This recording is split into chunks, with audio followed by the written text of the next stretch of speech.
And for more analysis, we speak to Ahmed Bilal Mehboob, joining us live from Lahore, and he's the president of Pakistan Institute for Legislative Development and Transparency. Thank you very much, Mr. Ahmed Bilal, for joining us. Well, let's start with this. So let's look at the macro picture here, because beyond all the legal cases and the violence that we're seeing, what does Mr. Khan's case actually mean for Pakistani politics here? Well, the bigger picture is that Mr. Imran Khan has evolved into a popular political leader in Pakistan, which has a following which is very aggressive, very assertive. And he has chosen to pick up some kind of a quarrel with the establishment, which is the military, the name which we give to military in Pakistan. And military had been basically playing a very important role in deciding who has to form government in Pakistan. Now this is a fight between Imran Khan and the establishment.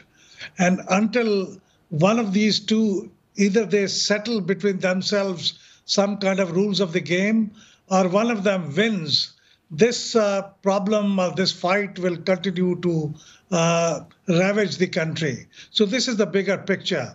So at the moment, the conflict is going on and the fight is being fought in the courtrooms, on the streets, sometime in the parliament, but it has been getting more and more violent with each passing day. Right. Well, before we get to that, some allege that the government is actually trying to tie Mr. Khan in legal knots and therefore tie up his party, the PTI party, in this. One analyst even said that other PTI figures aren't as popular as Mr. Khan and therefore can't lead the PTI as effectively. And we know that an election is expected this October. Is there any merit to these assertions, though? Well, this is true that there are a lot of legal cases against Mr. Imran Khan, and all of them are not politically motivated. Some of them are real. There are real problems. But as we know, in Pakistan, when somebody is out of government, these cases are pursued more vigorously at that time to victimize the person who is not in government. This had been happening when the current prime minister was in opposition. He was put behind bars. There were a number of cases against him. And this is what had been repeating in the past as well. And now this is repeating in the case of Imran Khan also, that as long as Mr. Imran Khan does not settle some kind of a working relationship with the current government and with the establishment, I think this kind of politically motivated and some real cases against Imran Khan will continue.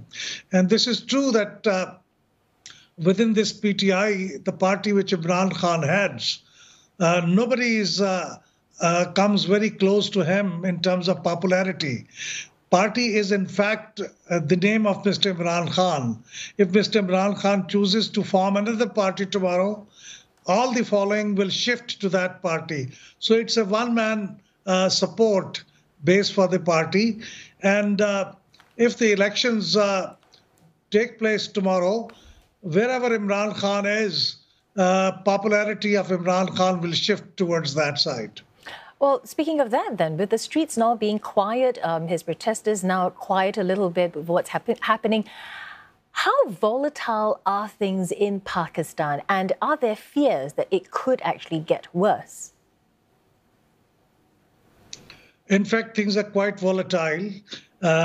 Today, yes, streets are relatively peaceful. There had been quite a bit of violence until yesterday.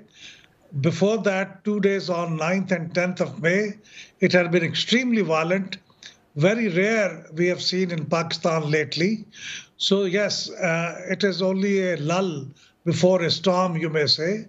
If Mr. Imran Khan is arrested again, or if Mr. Imran Khan calls his supporters to come on the street again, I think again there will be violence on the streets. So therefore there will be clashes. And now since the troops have been also called to support the civilian police, so therefore the clashes are going to be even more, I think, dangerous if that happens.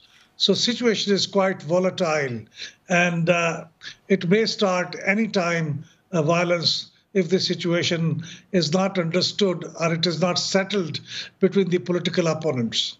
Well, speaking of this then, what does then this political crisis engulfing Pakistan actually mean for its hopes of actually getting the much needed program with the IMF back on track so that it can actually escape a full-blown debt crunch, because there's so much going on in Pakistan right now beyond just Mr. Khan's situation? Although government of Pakistan keeps assuring people through its statements that signing the agreement with IMF is very close, but despite that, it's not happening. And I think besides some of the issues relating to fulfillment of the conditionalities, I think the political unrest and uncertainty is also one factor which might be delaying the agreement with IMF, because they want to know who will be the government which they will be dealing with in the next few months or next few years, because we have to sign a new IMF program also in June. So therefore, I think it is very important, whatever is happening on the streets, it is having a direct or indirect impact on our program with IMF. Well, thank you so much for speaking to us and your analysis there. We've been speaking with Mr. Ahmed Bilal Mehboob from Pakistan Institute for Legislative Development and Transparency, speaking to us from Lahore there.